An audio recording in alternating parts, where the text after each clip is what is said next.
BC రిజర్వేషన్లను BJP అడ్డుకుంటోందని విమర్శిస్తోంది Congress. దీనిపై తీర్మానం చేసి పంపితే కేంద్రం ఆమోదించడం లేదని మండిపడుతోంది. అయితే ముందు రాష్ట్రంలో బీసీలకు సముచిత స్థానం కల్పించి తమను ప్రశ్నించాలంటోంది బీజేపీ.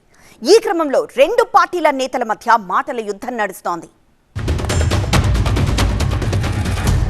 కొత్త జీతగాడు పొద్దెరగడని ఈయన కొత్తగా వచ్చి కాంగ్రెస్ పార్టీని మారుస్తాను ఈయన కలలు కంటే ఏడాది అవుతుంది. ఇలా రేవంత్ రెడ్డి గారితో కలిసి 15 మంది మంత్రులు ఉన్నారు తెలంగాణ క్యాబినెట్లో. రాహుల్ గాంధీ గారిని రేవంత్ రెడ్డి గారిని నేను సూటిగా అడుగుతున్నా, ఎవరు ఎంత ఉంటే వాళ్ళకంత. 15లో సగం కంటే ఒకటి ఎక్కువ ఉండాలి, 56%కి. 8 మంది మంత్రి పదవులు ముందు బీసీలకు ఇవ్వమని చెప్పు రాహుల్ గాంధీ. ముందు నీ ఇల్లు చక్కదిద్దుకో, నీ ముఖ్యమంత్రిని మార్చు, ముఖ్యమంత్రి పదవి బీసీలకి. తెలంగాణ 42% బీసీలకు రిజర్వేషన్ కల్పించాలని చెప్పని చట్టం చేసి కేంద్రానికి పంపిస్తే అక్కడ షెడ్యూల్ 9లో చేర్చే ప్రయత్నం చేయకుండా మీ ఎంపీలు ఈరోజు మా కాంగ్రెస్ పార్టీ గురించి మాట్లాడుతూ నీతులు చెప్తారా అంటున్నా. బీసీ వ్యతిరేక పార్టీగా ఈరోజు బీజేపీ ముద్ర వేసుకున్నది.